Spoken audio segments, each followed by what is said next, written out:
Welcome to Tuesday Night Live with the House Heroes. I'm Ryan Lineker, and here at the House Heroes, our goal is to educate and empower you as a consumer, whether you're a buyer, a seller, an investor buying multiple properties. Our goal is to let you know what's going down in the trenches as it happens, as it pertains to real estate. We're in there every day, selling homes, holding open houses, doing buyer consultations, running numbers for investors to see what their cash flow is going to be, see what the best loan rates are going to be, what makes the most sense with them, and get them where they need to be, help them accomplish their goals. So thank you for joining us. Right now, everybody's worried. Oh my gosh, when are rates going to get lower? I hear all the time. We're looking to buy a house, but we want to wait till rates get lower. Well, really, there are some amazing low rates out there. You just have to know where to find them. And they say, excuse me, if you go out there and you get more than one, so let's call it two mortgage lenders, to give you a quote, you're going to save on average of $1,500. And if it's two or more, average is $2,500. Right now, I have people that went and shopped and they're saving over $1,000 to $1,500 a month, not just on fees. There's a big disparity in lending rates right now. The worry is with all of the headlines and everything, that, obviously the Fed's pushing interest rates up, the non-bank lenders, whether it's a Loan Depot or what have you, when they loan money, they have to turn around and they sell it in a mortgage-backed security, right, to get their money back. So they're either going to sell that loan on the secondary market, and then that loan is going to get bundled with others and get sold into mortgage-backed securities. And that's how they get their money back to relend, because at some point they're out of money. But there are actual bank lenders like credit unions, and that's what we're going to get into a little bit later, that lend their own money. Right now, they're giving their members, less than 0.5% in interest rate. If they lend it out at 4.5%, they're making that spread, that 4% for their, their office staff or their overhead, all that kind of stuff. So let's jump right into it. What 99% of buyers don't know that's costing them the opportunity to get into a home affordably. This is it. If you watch the headlines right now, they're talking about a recession and what really happens during a recession. So since the 2008 housing bubble burst, the word recession strikes a stronger emotional chord than it ever did before. And while there's some debate around whether we're officially in a recession right now, the good news is experts say a recession today would likely be mild and the economy would rebound quickly. Most of us in real estate are actually waiting for the recession, because we know if a recession happens, the Fed normally tries to trigger and stimulate the economy, and they normally do that by lowering interest rates. And that is key. That's obviously what we want, is because right now rates are going up. We are seeing prices come down, but the affordability is still out of whack. They say for every 1 percentage point, 1 point on your mortgage loan, the price needs to drop 10% on the house to make that payment roughly the same. That's just a ballpark number, right? So right now in January, we're at 3% rates. Right now we're at 7%. So we got to go. We went up 4 whole points this year so far. At 4 points, we need prices to drop 40%. Well, we know they haven't dropped 40%. That's why I look at, payments for somebody, borrowing $800,000 on this $950,000 purchase. And that mortgage payment back in January would have bought them a $1.4 million house, or 1.2, or whatever the numbers are. It's absolutely astronomical right now, the difference, right? So we're out of whack with affordability. How do we get back in whack? Well, one is we need those prices to continue to come down, but really we need rates to come down as well. But what's interesting is there are some hidden low rates out there that make that home affordable to where you can maybe ask for that jump down in price now, get into your home, and stop flushing money down the toilet with rent. So global CEOs see a mild and short recession, yet they're optimistic about global economy over the 3-year horizon. We're kind of waiting to take our lumps, but we know really down deep, the U.S. economy, the population in the U.S., it's robust. we're eager to go out there and spend money, invest money. We're kind of like in a new industrial revolution with tech. We've got a lot of amazing stuff coming out that's making us more efficient. Some of it is maybe not making us as healthy, but there's some amazing strides we're making in technology, and it's really benefiting our lives, and it should be giving us back more free time here soon, so they tell us. So for that, everybody's actually very, very hyped about where the economy is going on the long term, but we know we're going to have some short-term hiccups here. So more than 8 out of 10 anticipate a recession over the next 12 months, with more than half expecting it to be mild and short. So to add that sentiment, housing is typically one of the first sectors to rebound during a slowdown, as this chief economist of Zonda explains. Housing is traditionally one of the first sectors to slow as the economy shifts, but is also one of the first ones to rebound. Well, we've already seen it start to slow. A lot of these CEOs are expecting less than 12 months before we come out the other side of this. So part of this rebound is tied to what historically happens to mortgage rates during recessions. Here's a look back at rates during previous economic slowdowns to help you put your mind at ease. And here they are. So back in the 1980s, rates dropped when they hit the recession. They dropped 4.25%. Huge, right? In 81, you had, and it dropped again 5%. She had a 9.25% drop between these 2 years right here. In 91, they dropped 2.25. 2001, a little bit. 2008, 1 and a little bit. 2020, 1%. So as we see, normally the Fed is going to come in and try and stimulate the economy by dropping rates, and others follow suit, right? So that's huge. And what we're seeing in the headlines right now is mortgage rates expected to fall to 5.4% by late 2023, banking group projects. So if you look at mortgage-backed securities, they're calling for, Mortgage Bankers Association, the MBA, is calling for recession in the first half of 2023, but they're then saying that the loan rates will then drop and follow suit, and they're expecting 5.4% by late 2023. And this article here is by CNN Business, right? So apparently you can get some less expensive meat maybe too, according to this one. I don't know why meat is here in this it's classic. And then same thing. So you got Fannie Mae. Their economists have come out and they said that housing and interest rates continue to suggest recessions likely in 2023. So we've seen multiple economists say they expect rates to be dropping into this mid-5s next year. Who knows? I don't have a crystal ball. Don't quote me.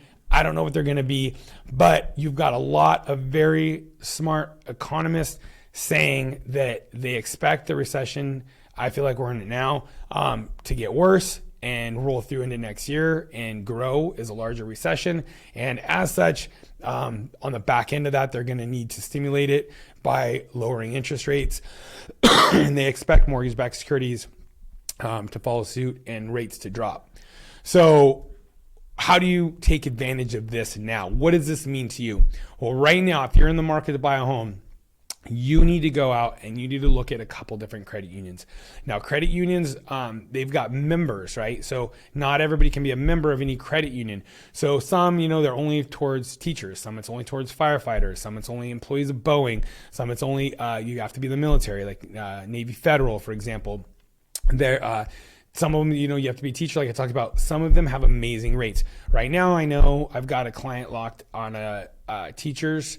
So Schools First Credit Union, Schools First has a 4.25 rate on a 7-year fix that they're on.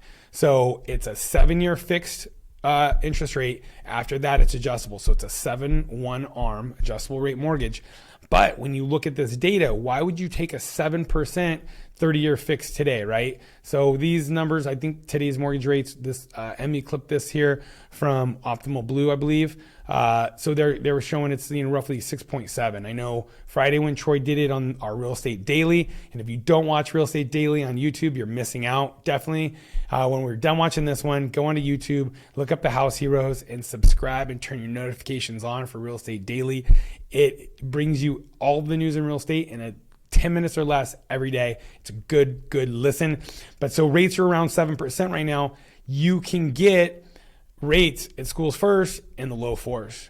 Why wouldn't you take that And then, within the next 7 years, bank on the chance that you've got a chance to refinance lower. This one here, I think this was Orange County's credit union, was 5.25% rate on a 5.5 arm. And so you've got these arms. Some of them adjust every 6 months, after the 7 years. So the 7.6, I think, adjusts every 6 months after that 7-year fix. I think this 5.5 arm, it adjusts every 5 years after that. So there's different ones, adjust every 6 months, every year, every 5 years. You've got different types of adjustable rates at these different lenders. How can they do this? Well, they do not sell this loan off to Fannie Mae, to Freddie Mac, and all these other, government, entities, or the Bank of Dubai. They're not selling these as mortgage-backed securities. They keep them on their books and they call it a portfolio loan.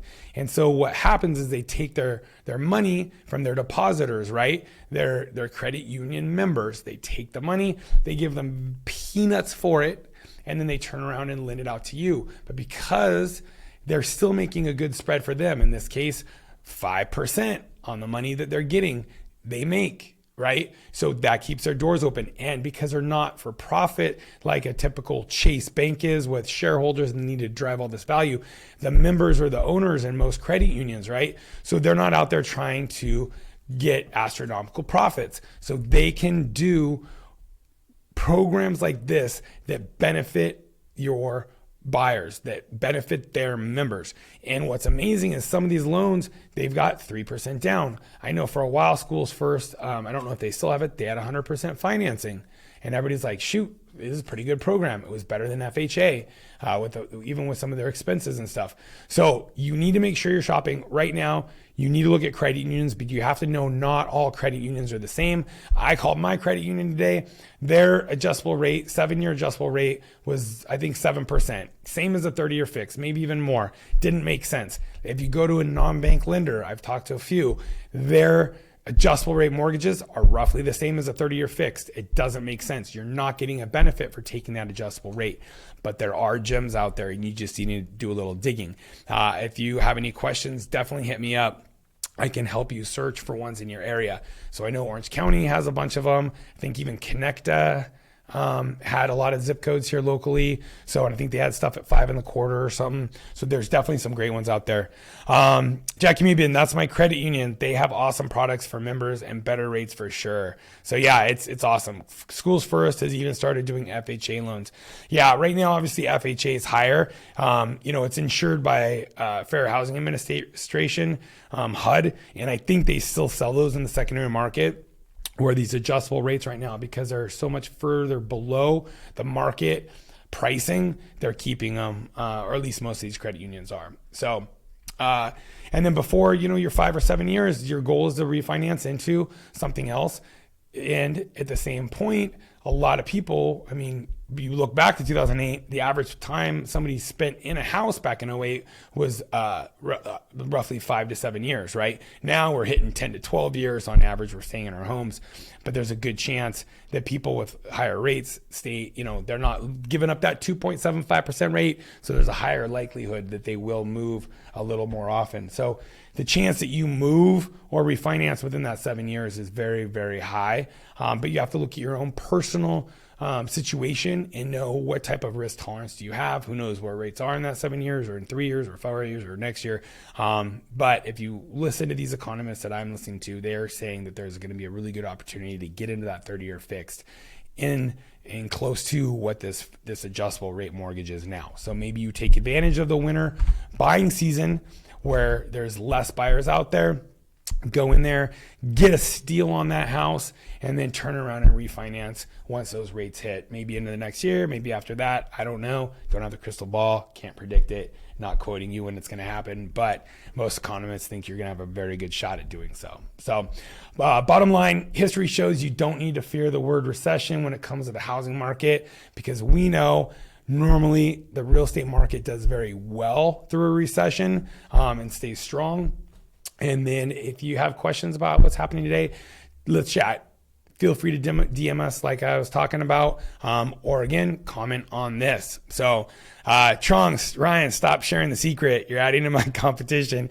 Yes, I know. Now, if I could just talk to sellers who had their exes destroy the inside of their house and tell them they need to price it reasonably at what it's really going to cost to fix that home, then hopefully I could get you an escrow. But yeah, there's just next thing I need to do is enlighten some sellers and enlighten some sellers agents on where the market is and what it costs to actually fix stuff. So anyway, so thanks for joining me, Trong, Chio, Jackie, thank you so much. Cherry, thank you guys all for joining me. If you guys like what you're hearing, please give me the thumbs up or the heart. I would love it as well. If you're coming in late, you missed it. But as I end here, please go on and set up your notifications to get notified when I go live. I'm going to be much more consistent on Tuesday nights, 9 p.m. moving forward. And again, on YouTube, you can watch Troy and when he's out, me on Real Estate Daily. It's huge. So make sure you turn on your notifications and subscribing to that as well. So thank you guys again. Thanks, Trong. Thanks, Jackie. I really appreciate you guys joining us. And if you know anybody that can benefit from this, definitely share it with them. So I appreciate it. Take care. Peace.